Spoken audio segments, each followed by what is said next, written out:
I remember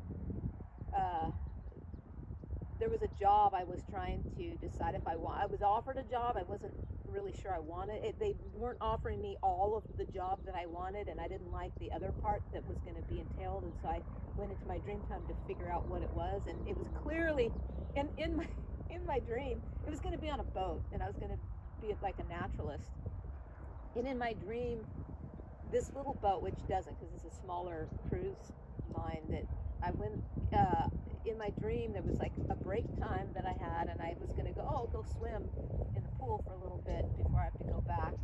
And when I got there, it was like a 3-meter dive board. And then I climbed up to the top, and I'm looking down, and it turned into like a little dunk tank, where you throw the ball and somebody would fall in.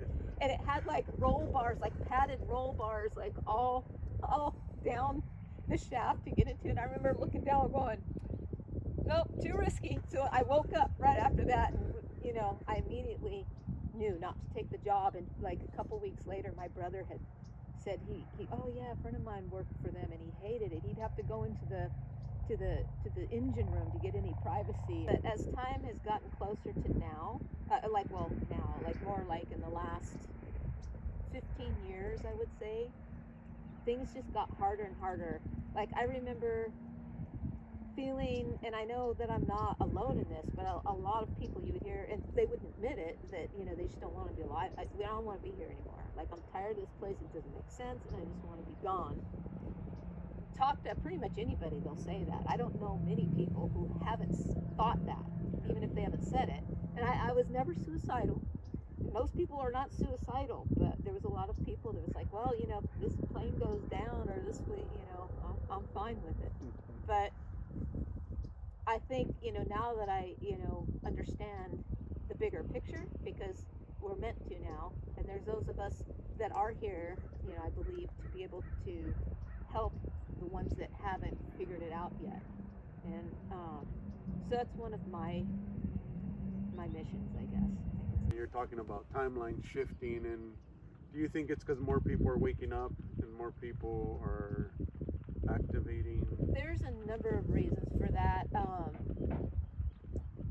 Because we're in like a major, and I'm sure you've heard this before, like just a bunch of different cycles all culminating right now. Like we're at a culmination of so many different evolutions, like around our sun, our galaxy, our universe. Like there's just so many all coming to a point right now. So and then the big one is the sun. Like I don't know, a lot of people don't realize it, but I'll ask people, well, what color is the sun?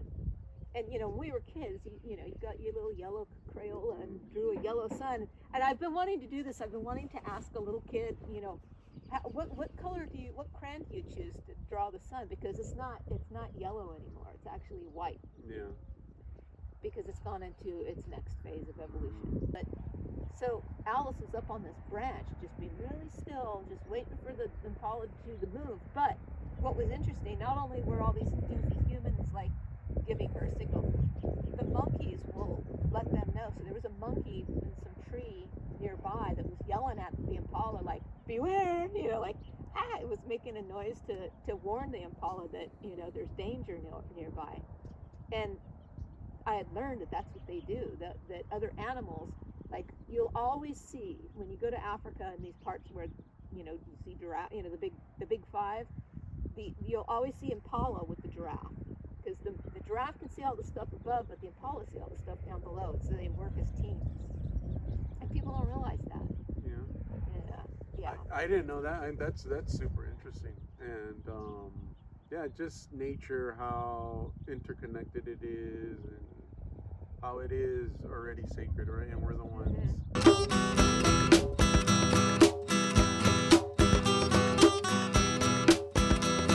I feel grateful that I didn't feel the need to do, like, I don't feel the need to do ayahuasca. I never done anything. I mean, I think I tried Jimson seed once, but just like once.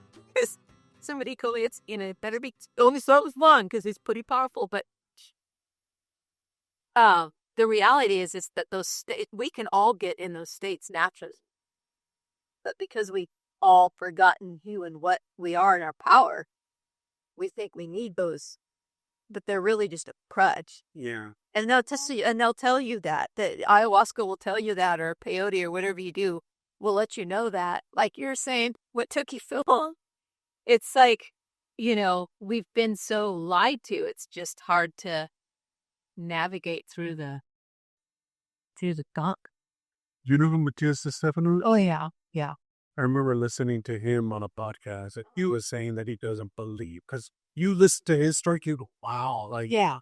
what an amazing life. But he himself goes, I don't believe anything that has been explained to me, talked to me. And He's just channeling it. And it resonates, because then you go, okay, so we are human, and this is very difficult, and we are in the tricky, and this is not as easy as we can think, right? And we're the superheroes because we're the ones that made it here. Not all souls can make it. Yeah. So we pat ourselves on the back. What do you know more about that? About trillions, who knows, infinite amount of souls want to come down here to the 3D, right? Yeah, I mean, this is like where you learn the most. You can get the most bang for your buck, so to speak. Like coming here to this difficult existence to experience everything from the bad to the extreme good. Like this is really the only place you can get it all. And I've heard people that really remember other places and remember the melees. Like think other places can get boring. Like, in fact, I've even heard Matthias Stefano say, like, why does everybody in such a rush to get to 5D? I mean, you know everything. So what's the purpose? In 5D, you can manifest whatever you want when you want. Here, there's a little edge and challenge to it. It's like a game. That's why we call it the game.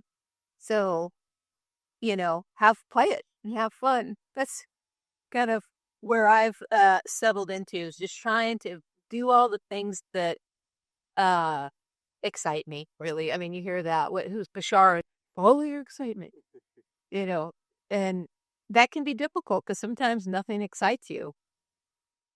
Or it's just challenging to get on that road. Or it's challenging to get to that point because a lot of things that really excited me are either inaccessible or unpleasant now. Like, for example, for me, like traveling around the world, I used to travel a lot. I still do, but there's just so much funk. I mean, there's a lot of beauty everywhere. Every country has something amazing and beautiful. But human behavior, like in this time of transition to chaos and uncertainty and there's a lot of madness, a lot of insanity going on right now, and there's reasons for that. But before I really understood all the reasons for that, it just like I couldn't stand going places where things get trashed. Like I remember I was in Maui and going up to Haleakala for I used to always love going up there. And one year, like I don't know, about 6 years ago, I went up there, and the sun set, and everyone starts leaving, and there was trash everywhere. Like it's windy, people start blowing their nose. It was mostly tissues. And I'm like, I remember getting up and like looking at people. Like I even said out like pick up your trash, and people just like maybe two looked at me. One looked at me and kind of looked down and then just walked away, and it was just like completely trashed in this holy sacred place. And I'm like, you know what I'm saying? So what is Haleakala? Haleakala is the extinct volcano now. So Maui's Hawaiian island changed. So, you got your crust underneath. And it's constantly making new stuff, new land acid, bringing it up. The time of Buria. And because the crust above is moving, like the furthest, well, there's a lot of Western islands that are smaller, but then there was like Kauai and then Maui, and Maui's moved over it. So it's, gone up and made like Oahu, that Oahu still has over, and now it's the big island, Hawaii. So you have, Onaloa, and then Kilauea. And Kilauea is right at the thick of the stuff coming up. That's why there's extinct full now. See, they did it. They didn't on the other, and that's why I've been looking forward to talking to you. Just the wealth of knowledge that experience, a life that you lived. I can just tell that there's a lot that you've experienced. Say that you've traveled everywhere, or not everywhere with you. Traveled a lot, and I could just imagine. I haven't been inside of the pyramids.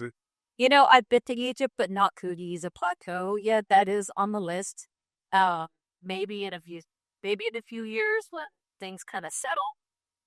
It's kind of, the pray, I got to go to the, get activated as surface. We could sit in our, in our bathroom and get activated. We don't have to go to all these places. It is great, and I actually do have a trip planned, in this fall, to the British Isles, but it is good, and especially certain for some it's a good idea to go visit the power spots around the planet, because there is a certain activation, but there are some that you're more resonant with than others, and then others are just very cool, and then others are new to learn something from, because everything's changing. But yeah, I definitely have things on my bucket list. So how many? I can't die yet. I have too many things. I feel the same way. I feel the exact same way. And like we were talking a little bit earlier, that the time's just going so fast that there's just not enough time of the day. Yeah.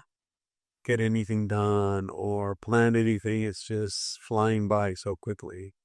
And you're talking about timeline shifting. And do you think it's because more people are waking up and more people are activating? There's a number of reasons for that. Because we're in like a major, and I'm sure you've heard this before, like just a bunch of different cycles all culminating right now. Like we're at a culmination of so many different evolutions, like around our sun, our galaxy, our universe. Like there's just so many all coming to a point right now. So and then a big one is the sun. Like I don't know, a lot of people don't realize it, but I'll ask people, well, what color is the sun? And when we were kids, you got your little yellow Crayola and drew a yellow sun. And I've been wanting to do this. I've been wanting to ask a little kid, what crayon do you choose to draw the sun? Because it's not yellow anymore. It's actually white. Yeah. Because it's gone into its next phase of evolution. And I remember listening to, there's a gal, went blank on her name, Gigi Young. I remember, years ago listening to her. I have to drive a lot for work, so that's kind of my classroom sometimes. Like I did a lot of learning in all my, getting to my destinations. And I remember her saying one time when she was recollecting a lifetime in Lemuria during the, Mu, towards the end of its epoch, and the sun was changing its cycles then too. There's, all these 12,500 year cycles, and, so on and so forth. She remembers she was a teacher, and she had a student, they were girls, and the tradition was to have your hair long. And she remembers when people started going crazy because the sun, like we're seeing a lot of homelessness and mental illness right now. Besides gut health and environmental problems, there's also the sun that's impacting people's mental capacity. If you're not fortified in mind, body, and spirit, you're going to go crazy. And she saw this when Lemuria was coming to an end, when Mu, it was at the end of its cycle, the sun was in its change of evolution. So, we keep repeating history. We're kind of dumb that way, this species. We don't, we learn history for what, so we don't repeat our past, the problems of our past, and learn from our past. But most of the time, we end up repeating our second mistakes. But I think now, it's, instead of the great, we're the great awakening, the great wickedy. Oh, there was a time when we had to go to the darkness and get on this because it's just what you learning lesson. As hard as it does, as much as we say, like, why did we choose that? Well, we could choose that. And I resonate a lot with that because I work in the industry where I can't really disclose or anything of that nature. I don't want somebody to see that and think that I'm criticizing them. I might have to cut this word out. So they receive money, right? Just at a certain, and it's a lot. So I remember thinking if I was to receive that amount of money now I realize how it does the exact easy. There's no telling now. You have 200 people that work for you. And so what is a challenge there? Because everything's given to you. Everything is taken care of. There's going to be absolutely no growth. It's about being warned into the light. And like you said, we're fifth dimensional beings. Yeah. And we already know everything, but we came in here, we forgot. And we've had little quiz all our life, right? Yeah. And we always forget because we always have trauma, we have friends, we have relation. Everything kind of steps us back, but they're also just lessons. Yeah. You know what that reminded me of? Did you ever have to read Siddhartha? I remember reading Siddhartha in high school, and that's exactly, he was this, totally spoiled, royal that had everything handed to him. He needed to go out, see it. So that's one of the, other masters, the Buddha, teaching us that there's all these different lessons that we have to go through for growth. And we can't even fathom, right? The higher dimensions, the nth, the 11th, there's even further ones, right? It's almost, and especially in this humanoid body that we're mammalian breed, so it makes it more complicated. I didn't even have you introduce yourself to the audience or say anything that you do. I know you're a world traveler, but the way I came across Catherine is she read my Akashic record. And if people don't know what that is, could you explain a little more about what the Akashic record is?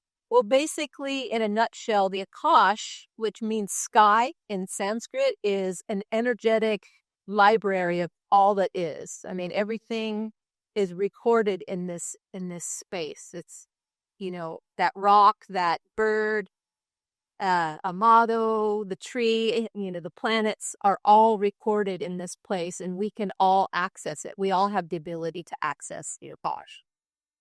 And how did you start realizing it, or how did you know you could read it, or did it just become easier with time? Is it something that was always weaved into your life? Well, I guess, when I was a kid, there was a lot of things that I kind of knew, but then when I shared them, I was teased. So I kind of shut all that down until, eventually I became and I'm still an environmental scientist. I kind of got to this route, back onto this route through trying to figure out why is the environment so screwed up? Like, what has made people so dumb to destroy their own home? Like, it just never made sense to me. And just social human behavior never made sense to me too. So I just started I started just coming across stories. I mean, I've always been into, I've been able to astral project before I even knew what that was. And I remember, back, in the early 90s when I was teaching, well, maybe it was the late 90s, dating myself, teaching environmental education. And I remember having, dream, deciphering dreams with the kids. And I remember the director where I was working said, Catherine, that can offend some people, so you're going to need to stop doing that. So I'm like, fine, we will expand their minds. We'll just let them be, stuck in a box. So, it still didn't stop me. And there's things that I've developed and then started, because I have to drive a lot for work. I would just listen to podcasts and a lot of different things. and I came across Debbie Solaris. And so I started listening to all of her. She would put all her novels, but a lot of her readings on YouTube. And I've just listened to those. And I was learning about galactic history simultaneously. And then she opened up the offering training to be a galactic Akashic reader. And we were taught galactic history too, which just expanded what I was already starting to learn, and that's how I got into it. Kind of a long answer to it. No, I think that's perfect. Well, a lot of people don't know this, and I mean, I'm just like you. That's what I'm grateful about my commute is if I wasn't commuting, I wouldn't know. Well, Matthias, I heard him when I worked with my parents, and it was just impossible to understand 9 dimensions. It was impossible. I'm raised Catholic, and Yeah. doesn't mean that I believed everything, but it was just like, that's just so mind-bending. And I remember subscribing to Gaia and trying to listen to his stuff, and it was just too much.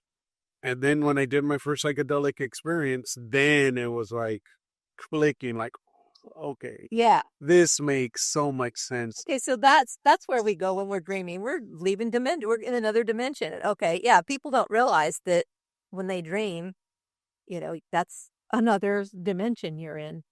When you think of people like older people, like I'm experiencing, seeing my mom go through this now.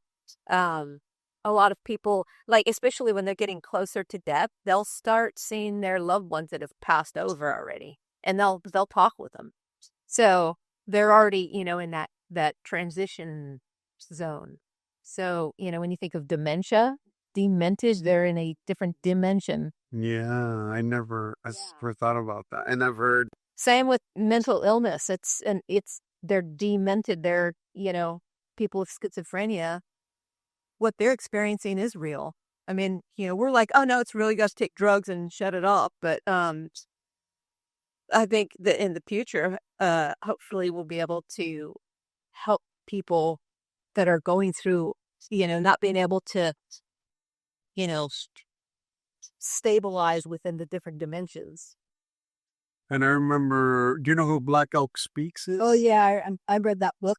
Made absolutely no sense to me. Yeah, and then someone explained what the blue men mean and what the horses mean, and I was like, that was just too much. And of course, everything that he's explaining is schizophrenic, right? Yeah, in the technical term. Yeah, that's what in this society would describe. Would call it that, yeah. Or these ecstatic states that people would get into, be dance or music or prayer or whatever. Yeah, we were calling it, crazy, but who was the crazy one, really?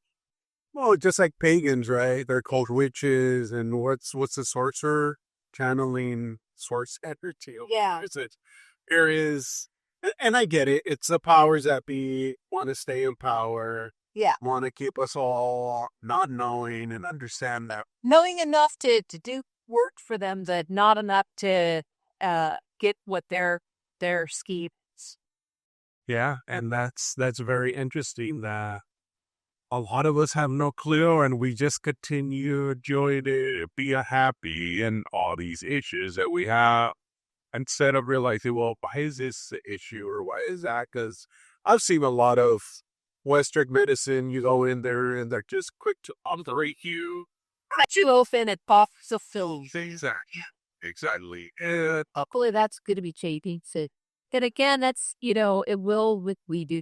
I mean, a lot of these things are changing because humans have this inability to change easy. They did think it's, we get stuck in ruts, and it's difficult to get out of that rut. I mean, think about, cross country skiing, or you're on your bicycle or whatever. To get out of that rut, it's like, okay, we got to put 2 hands on the wheel and, really concentrate. But we can do it. If you know the skills to get out of it, you can do it. And, we can only really do it with support. So, I mean, some people, so there's people out there that can figure it out, but, and that's why, it's important, as social beings that we humans are, we can't really do it alone. In fact, we have a lot of guides around us that are not human form, like the animals and the plants and stuff, and even beyond. They're there to help. It's reminding me of a story. I remember several years ago, before COVID, I was visiting my friends in San Diego, and he had passes to the San Diego Zoo. And I remember thinking at the time, yeah, I don't want to go to a zoo. I don't like supporting zoos and, animal confinement and all that. And, but I thought, let's go for it. So we went, and we're in that trolley going around, and the gal, the narrator was talking about how, there's different species survival plans. There's different species there that they do work with that like captive breeding programs and they actually did. She was explaining that right around then they had it was some kind of a antelope species that they brought back from literal extinction and somewhere in Africa. I don't remember the details, but they bred them there and took some back, and now there's a wild population there. So I was starting to feel better. And we were going around the spot, where the all the the giraffe and the rhino and the all the impalas and other antelopes were there, and they had a white rhino, which is they're very endangered. They were trying to get her pregnant, and it kept just not working. And they took her away from all the other animals, and they kept her secluded to make sure she didn't get sick and that she was okay and wasn't bothered. And they kept trying to breed her, and they had a good male, and it wouldn't work. And finally, they just put her back out with all the other animals, and then she got pregnant, had a really healthy baby, and it thrived because it had all the other animals there to support. And they do. You'll see this. There, I remember I have some friends that do work in Zambia, and I was there one time. It's kind of funny because we were out on a game drive. I don't like using that term, game drive, but we were out on a safari, and there was a leopard. They named her Alice because she was well known, and she was up on a branch, kind of like this, and there was this flower like right there, and this impala wanted to go eat it, but all these trucks came in. There was this rule: only 4 trucks at a time would, for the tourists, and then you switch around so it doesn't impede on, wildlife. But when it got like this, it was the photographic, moment. Like they threw those ghouls away, which kind of irritated me a little bit, but. So Alice is up on this branch, just be really still, just waiting for the impala cue to move. But what was interesting, not only were all these doofy humans like giving her a signal, the monkeys will let them know. So there was a monkey in some tree nearby that was yelling at the impala, like, beware, like, it was making a noise to warn the impala that, there's danger nearby. And I had learned that that's what they do, that other animals, like you'll always see when you go to Africa in these parts where, you see giraffe, the big 5, you'll always see impala with the giraffe, because the giraffe can see all the stuff above, but the impala see all the stuff down below. So they work as teams, and people don't realize that. Yeah. I didn't know that. And that's super interesting. And just nature, how interconnected it is, and how it is already sacred, right? And we're the one is that's just connected it. Yeah, because we I always remember saying, hearing people when I was teaching, environmental ed back in the day. Well, you can't lump or want to protect something if you don't know what it is. And so there was all these attempts to put it in rap songs, to put it in like all these different ways to get kids to understand it and like it. But even that wasn't working, and I didn't get it, because there's a much bigger issue going around, and these issues we need to address, and they're huge. How do we address it? How do we? Well, there was a day where we would get killed if we, said what it was. But besides going within, we really have to band together, because we're 2 or more gathered. Where we hear that before? I'm I'm Sicilian, so I can give this example. So I remember not long ago there was a nice documentary about how where the mafia is at right I mean, things have actually changed since this documentary came out. But there was a scenario going on where there was a beloved professor. He had long since retired, and I guess he had testified against some, don, and they snuffed him out, and it really upset everybody, and people wanted to support him, but everybody was afraid. And people said, we've got to band together because they can't just kill us all. Weird. So finally there was another big issue, and there was a court case, and they needed, people to testify. And kind of in honor of that professor, I think he was, I don't remember the details really well, but because many people came in from the community, they were able to prosecute. And there was other interesting things that started coming about, like businesses just saying, they call it pizzo. Like pizzo is big, where, the mafia would go in, you have to give me money, but we're for our protection. But it's like a force. We're forcing you for us to protect you, and you have to pay for it. So businesses would have pizza free signs on their doors, so people could support, so the community can only support ones that aren't supporting the mafia, different things like that. So, yeah. No, I hear what you're saying. And I think, and it's interesting because internet, I feel, is breaking a lot of barriers, right? It is. People are able to talk to one another. And like you said, we're easily divided and take sides, and politics is like the biggest fraud, I feel, because it easily separates people. And people say, where are you getting your information from? Like, I just had this conversation last night with someone, and I'm like, yeah, but you're so divided, and you're so you have this polar opinion about something. Like I know a lot of people go, give indigenous their land back. And I go, I get it, but also, what do you know about crypto? What do you know about all these other things that are decentralized? They don't belong to the government. It's created to empower people. There's so many people that became millionaires. Oh my goodness, I know some. I'm like, aren't they? Yeah. Are they good people? I mean, That's just regular everyday people. And they're giving stuff away. They're giving millions of dollars away, too.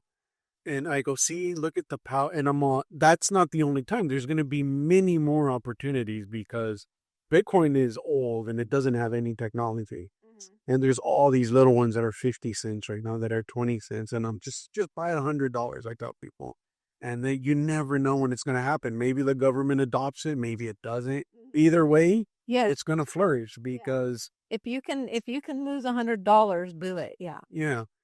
And the way I look at it is like, there's so many ways to empower you. And being along with people who have open minds and are willing to be of service. And that's how I met this friend in Grass Valley. And actually it's a weird story. How I kind of came across her was,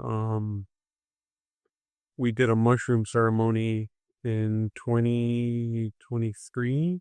No, 2024. That was the last time I did it. And I had all these dark entities attached to me, and it was from trying to help people, right? And I had no idea. Vampires. I had no idea what I was doing, right? So I had a hard time. And my cousin has had guides from the beginning. They've been explaining them, and he doesn't talk about it because the visions and everything he sees are so detailed that he sounds like a crazy creature, right? And we're both Hispanics, we're both Mexicans, and he has a muscle wasting disease. He's been in a wheelchair all his life. And I forgot that he passed away and he came back in 2016. He had something wrong with his heart, where I don't know if his lung collapsed or something, and they took him in the hospital, and he said he was going into the light, and this gal with white hair extended her hand to him. And ever since then, he wants to know who that is. Yeah. And I keep forgetting, and because when I talk to a QHHT practitioner or someone like you, he's like, yeah, ask them. And I'm like, I completely always forget. But he's had all these magical experiences, and I don't know if it was his higher self came in and explained a bunch of things to me and got and cured me of whatever I had, which I don't even know what I had, right? Because it's almost like I felt nothing, but he saw all this stuff, saw stuff from my family, and I asked, "What do I need to do to raise my vibration?" Mm-hmm. And he just started explaining what he saw. He's like, I see a waterfall, and I see a creek, and I see running water, and I see this land that's kind of going up, right? He's like, and I see these giant purple plants. He's like, this is marijuana. So you need to, and I never in my life would ever, because I'm just like, it's a drug and whatnot. Yeah. And I met this person, and that's exactly the exact same thing that was shown to me a year ago.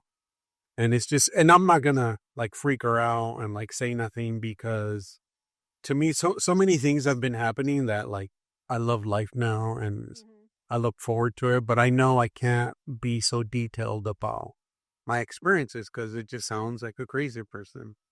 And Yeah, you have to be selective of who you share it with. And I can, you're out like there. I have a lot, like I have a whole artistic side of me, but then I'm also a scientist, and talk about being in a box. Like I have to be really careful.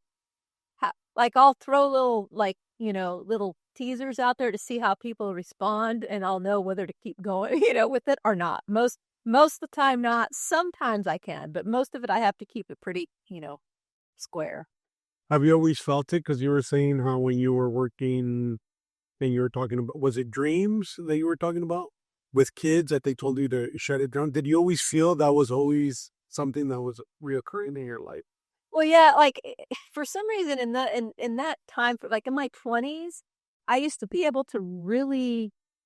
That's when I got into really learning about the power of dreams and how to even control them. Like I remember uh there was a job I was trying to decide if I was offered a job. I wasn't really sure I wanted it. They weren't offering me all of the job that I wanted, and I didn't like the other part that was going to be entailed. And so I went into my dream time to figure out what it was, and it was clearly in my in my dream it was going to be on a boat, and I was going to be like a naturalist. And in my dream, this little boat, which doesn't, because it's a smaller cruise mine, that I went in my dream, there was like a break time that I had, and I was going to go swim in the pool for a little bit before I have to go back. And when I got there, it was like a 3-meter dive board. And then I got up, I climbed up to the top, and I'm looking down, and it turned into like a little dunk cake, where you throw the ball and somebody would fall in. And it had like roll bars, like padded roll bars, like all down the shaft to get into it. And I remember looking down and going, nope, too risky. So I woke up right after that, and, I immediately knew not to take the job. And like a couple weeks later, my brother had said oh yeah, a friend of mine worked for them and he hated it. He'd have to go into the engine room to get any privacy. And it was, yeah. So we have the power to answer our own questions. And for me, it was really easy in the dream time. So I liked sharing that with people. When you like learn something, I wanted to share it with people.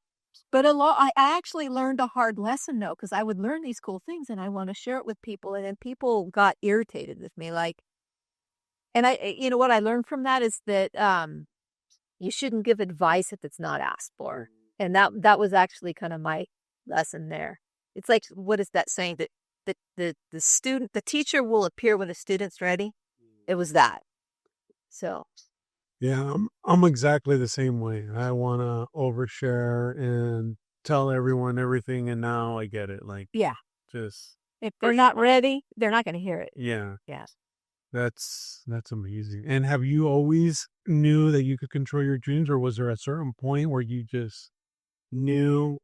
Because it seems like, for me, I have a hard time remembering them, or sometimes I remember them, but if I don't write them down immediately, then it's true. It's good. It's good to keep a journal by your bed or a recorder. So, because you do, like, as soon as the further and further you get out of that theta stage when you're, when you're first waking up, you're still kind of on the other side. If you don't start like recording it, then you lose it. Like an hour later, it's gone. So, every now and then there'll be one I'll have that I'll remember really vividly. But I think there's other factors that have hindered a lot of us from being able to remember our dreams. I mean, you talk to a lot of people, that I don't dream. It's like everybody dreams. You would be an emotional misfit if you didn't. You just don't remember them. And there's a lot of things, that cause poor sleep. People can't sleep well, get the sleep that they need. So, which again can cause mental illness in itself. But yeah, it's funny, but as time has gotten closer to now, more like in the last 15 years, I would say, things just got harder and harder. Like I remember feeling, and I know that I'm not alone in this, but a lot of people you would hear, and they wouldn't admit it, that, they just don't want to be alive. I said, I don't want to be here anymore. Like, I'm tired of this place. It doesn't make sense, and I just want to be gone. Talk to pretty much anybody, they'll say that. I don't know many people who haven't thought that, even if they haven't said it. And I was never suicidal. Most people are not suicidal, but there was a lot of people that was like, well, this plane goes down or this way, I'm fine with it. But I think, now that I, understand the bigger picture, because we're meant to now, and there's those of us that are here, I believe, to be able to help the ones that haven't figured it out yet. And so that's one of my missions, I guess I could say. Do you feel more and more people are coming to you and are ready to learn, or is that kind of slow development? It's interesting. I see phases. Like when I first started doing this, galactic Akashic reading, I was getting, quite a few, flowing in, and I didn't really do a lot because I still work, and I'm also a musician, so that takes up time too. I didn't fully, I didn't want to be at Debbie Solaris's level or some of, I didn't want to have 5 a day. And I found I would never have 5 a day, 2 max. I wouldn't, I actually just prefer 1 a day because, when I give a reading, I like to go, I often will walk along the river here, either I'll get drawn to play an instrument because this person needs, there's something connected to this instrument that I'm feeling drawn to play. I play a lot of different instruments. And the music I play is from around the world. So sometimes I'll and if I don't have the instrument, I'll have something similar because I have pretty much something from every continent with maybe the exception of Antarctica. And I'll just have an urge to play it. And there's this instrument I have, it's called rebab. There's different kinds of rebabs, but this is like a predecessor to the violin, and it's Egyptian. And I had given a reading to someone was from Orion and had a major lifetime in Egypt. So, and she's a musician. So that's I always know that there's something connected to the instrument. And then there's other times, like one time I was walking along the river here, and I saw a fox. And I could hear babies off into the bushes somewhere. And this is generally not an area of fox. It's, a little too urban, it's neighborhood over here. But it was kind of twofold. I knew the fox came to be the message for me to give to this person. And it totally resonated with her. When I gave her this story of fox, she was like, it totally resonated for her. And so, yeah. I like to, I draw on all, it's a team, like I mentioned, they're giving me I'm just the messenger, basically. And I just have to stay open and get my mind out of the way. But then you had asked, is I always spoke like this. There were times where I didn't have anybody for months, signing up for, a session. And then I heard that other folks were experiencing the same thing. I've got a friend now that we connected through Debbie Solaris's class. She's in England, and she said, yeah, she's talked with a lot of folks, and there was this period just in the beginning of 2024, like from like January to like the spring, there was none. And then I did have one, and I had a really hard time giving this reading. This gentleman wanted to know some information. It was just like when I was trying to like, feel whatever was out there. It was like I was going through like these currents with a bunch of sediment, debris flowing. It was really hard to focus it, get anything. And I heard other folks saying that there was just some really negative energies going on at the time.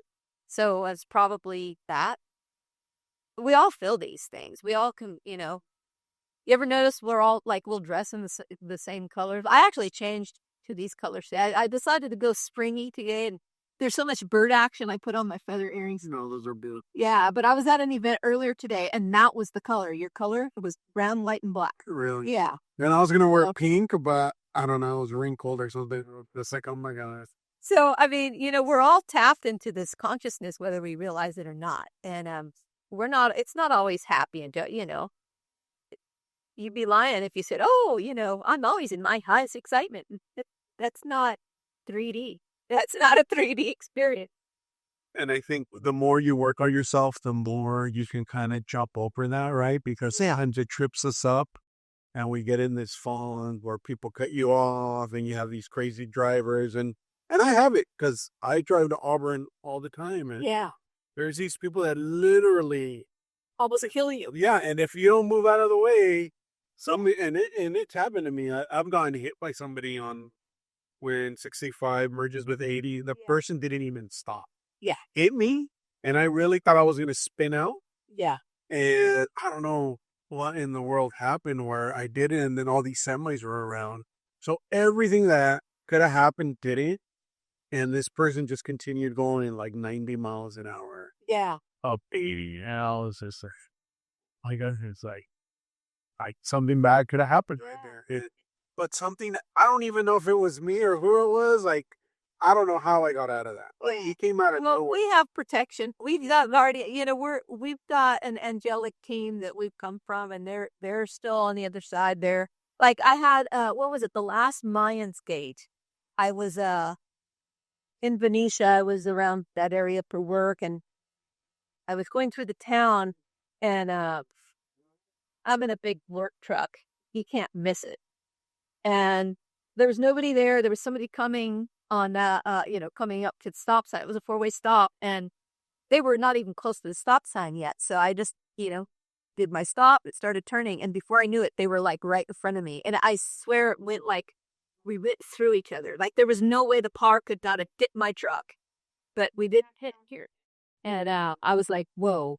It was Lionsgate too. I remember it was pretty crazy once. So have you ever had an experience like I felt many like that? Like I think I was like in 6th grade or something, and I was crossing the street. I lived in it was like a 2-lane road. And this person gets a bike out of me like it flew. Wow. Like something else should have happened. And even the guy was like, yeah, I'm so sorry. I was like, yeah, but you were unscathed. Yeah. And I've had like experiences like that where I go, why didn't I die? Like, it's just, there's things where you go, there's something going on. Like, I don't, like you said, there's this, and I feel it more with like people like you. Well, I mean, you're an environmental scientist, you play music, you read Akashic records, you just sound like an amazing person out here. You really are. You really are. And I love seeing that people are so versed in so many things and how we're capable of way more than we can imagine. Oh, yeah. Do you know who Parangi is? Parangi. No. He plays all kinds of different indigenous instruments, just like you were telling me. As like a harmonica. I think that's from like Vietnam. It's organic. All these different sounds that I go, how did he make all? And it's all him just playing all these different. One-man band currently. It's amazing. Yeah, he's like a shaman too. Yeah. Nice. I just love that all this old or not old, ancient technology that's always been available to us is now coming back online, right? Yeah. Kind of helping us as humans, right? I think, when I look back at it's the kind of music I play, it's mostly world traditional music. I have originals, it's my group, we have originals that we'll do, but one of the little slogans and, one of my bands is called Sambanda, Music of the World. Sambanda is a Sanskrit word that means it means relationship or the interconnections of all things. And I remember when I wanted to form this band, I had this vision. I just wanted everybody in from all the different colors. And there was a performance we had, it was the full ensemble there, and we had a Sikh, we had me kind of covering the Mediterranean realm. We had a gentleman that's Black and Native American. We had the Nordic covered. We had the Japanese. We had a nice almost representation of the whole world, and it was just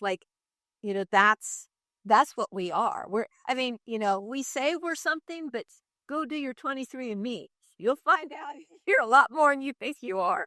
I've got South Korean, I've got Maori, I've got what else? A lot Mayan. My dad's Sicilian. My mom is her mom grew up in Germany. Their family is Swiss, and her dad is from Tasmania. But I don't know if there's Aboriginal in there. I always kind of hope so. There might be, but he had family from Scotland and Ireland and Spain. So it's and I have Middle Eastern. I've got when I did it, the ancestry thing, I've got a lot of Persian and Qatar DNA. Go do your DNA. When people realize, we're all, and even beyond that, we're all pieces of God. Yes. So this division thing, we just gotta let it go. Because when I hear it, I'm really tired of people still, tripping on, you and we and they, and it's we're all one. People get it already. And I think there's one important thing that I want to say too about the division with people is, I don't know who I heard it from, but they're saying something about Caucasian people were the original slaves in Atlantis. Was that true, or is that? That's not how that's not how I've seen it or how I've heard others say it.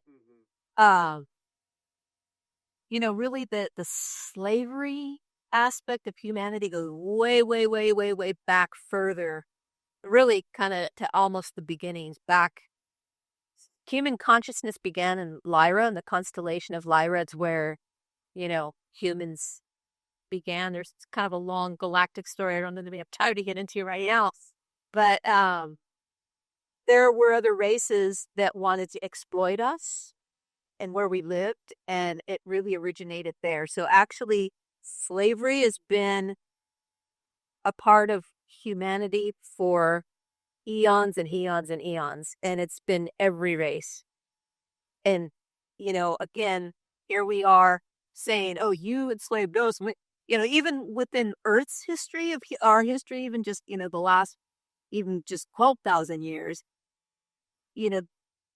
people have been enslaving people forever because, when you think about psychology of today, why is it that victims act like what they're expected to act like, and if you're going to be like a hoodlum, or oh, you just grew up in the hood, so, you can't amount to much, and then they'll act like a hoodlum, or they'll act like a punk, or they'll act like a wuss, or,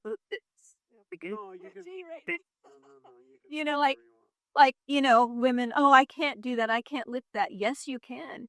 Who, who told you really can't? Who says that what somebody told you says you can't do that? That's not true, and there's a lot of really good books out there that will explain these things. Bruce Lipton's Biology of Belief is a really good one. I don't know if you've ever read that or heard of that. I know Bruce Lipton very well, but I haven't read any. I know him and Joe Dispenza used to. Yeah. And Greg Braden. the three amigos, I guess they were called. Yeah, I had no idea they were together, and when I heard them, I'm like, Yeah, they were here. They were here at the a couple years ago at the Harris Center. okay, Yeah. wow, that's amazing. And all three of them, I know them individually, and then I don't know. I think Braden talked about it on something, and he was saying that he was traveling. Lip Taylor Joseph. I was like, wow, Yeah. is that all three of them? Like, that's amazing. We had big powerhouse right there. It's fun. And then, there's other good books out there too. For us folk around here that want to, argue over who was here first and who was there first. Read American Discoveries. That's another good book that will go back further because, when you think about humans, like we have a relatively short lifetime. Wasn't always this way, won't always be this way, but who remembers? I barely remember yesterday. Like there's so many things going on and we're going to sit here and argue, oh, well, these people were here first. We don't really know who was here first. In fact, the land masses didn't even look like they do now when these people came. So, yeah. It doesn't matter who was here first or it's all about sharing. It is, right? And building back that Yeah. community. Helping one another. And helping one another and just understanding that we've all been in the same boat and we all need to, that we're all victims and all perpetrators at the same time. So, yeah.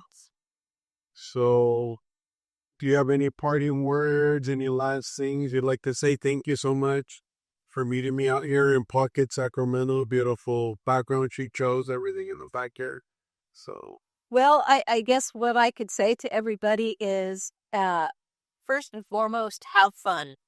Don't take everything so seriously. And when things get low, because there's always going to be those days, go with it, go with the flow like a river. Going up current and up rapids is a lot more difficult. If you just go with the flow, then things they end up, into that beautiful sunrise, sunset out to the ocean. Sunrise and sunset.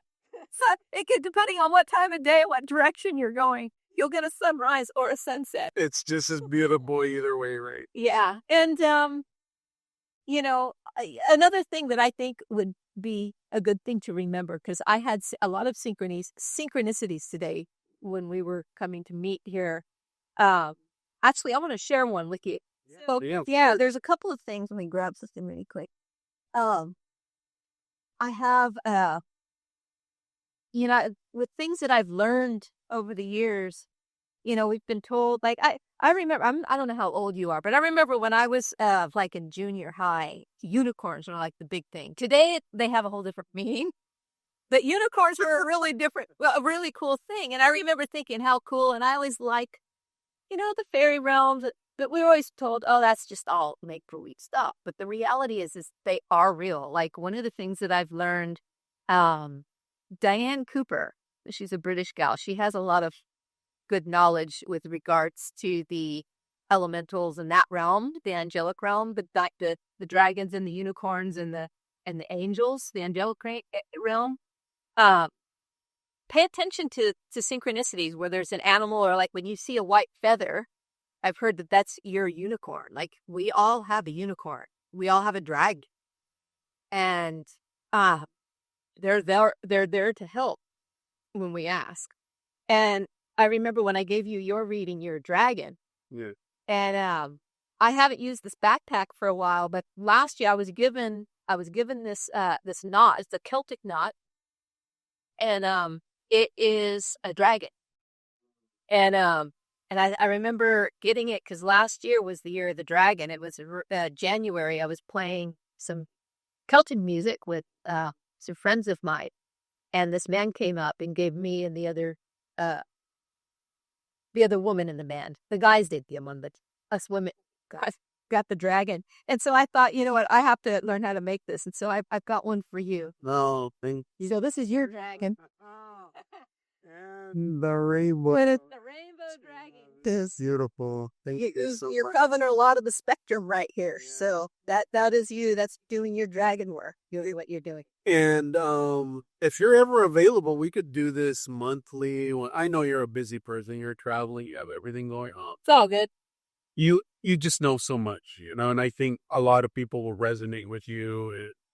To me, to just put a face to the voice, it was very interesting. My QHHT practitioner, I told her about you. She's a Debbie Solares, and I was like, no, and she teaches now, and she's a student of Debbie Solares. And she's like, oh, okay, that's very interesting. And there's so many people here that probably don't know. I'm sure you meet a lot of people. Do you meet a lot of people that are like you that can sense things and are more in tune with everything that's kind of going around?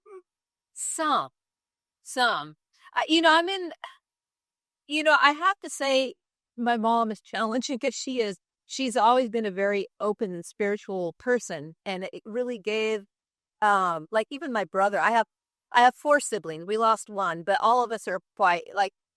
I'm the youngest. We're all like on this page. So I grew up with this. It wasn't like, even though I was Catholic in the early days, it was just emotionally went through just the times. I was never really indoctrinated by it. Always. But yeah, I have some friends, but honestly, a lot less and less. But I have some friends around, and there's certain, areas where you can meet people more open, and even at work, like especially with the younger folk. Like I've got a younger scientist that works with me in the region I work, and she's like when I'll say little things on the more deeper level, she listens, and then sometimes I'll hear she'll have gone and gotten a book and read about it. So people, especially young people, they're starving for this, because they're not going to get it anymore. They're not going to get it in university. Yeah. So, well, but thank you, Catherine. I cherish this, and again, like we can continue talking. Sure. I'd love to have you. Yeah. Well, if you want, one of my goals, as soon as I retire, which will be pretty soon, there's a lot more things that I want to focus on. Like you got back into this, following your passion. Years ago, back when I was teaching environmental ed, I started something called ecomusicology, which really is, I call it the musical bridge between humans and the earth, but really because I've grown, it's really the earth and the cosmos. Everything is, we've heard everything is energy, frequency, and vibration. So, I do a whole ecomusicology program, and, it's kind of vast. You can't stick it all in one episode. It's got sections. So if you want to do like an ecomusicology series, I would love to do that. Yeah, anything. I don't really have an agenda, or I don't like to stick to one thing, because people tell me, what is your age range or your demographic? I'm like, everybody. I don't care. Yeah. Because I feel if you just listen to the same thing over and over, you're just trapped in a little box. Like Debbie Solares, I love listening to all that, but then someone else comes up and whatever. I love to learn, and everyone has so much to teach. Yeah. Especially, you're a book, you're a living book right here. You're evolving, you're changing. Do you know any of your past lives? Or I do. Okay, so we can talk about that and then talk about the same thing on the next episode. Okay. Yeah, I would love to do repeated things with you. Yeah, it's one of my big things before I check out is like noise pollution. People don't realize how impacting noise pollution really is, and it's such an underlooked, underconsidered issue. And that's going to be one of my next phases that I really want to get into more of, is really working on getting people to realize the detriments of noise pollution. As we're about to hear a noisy combustible engine go right by us.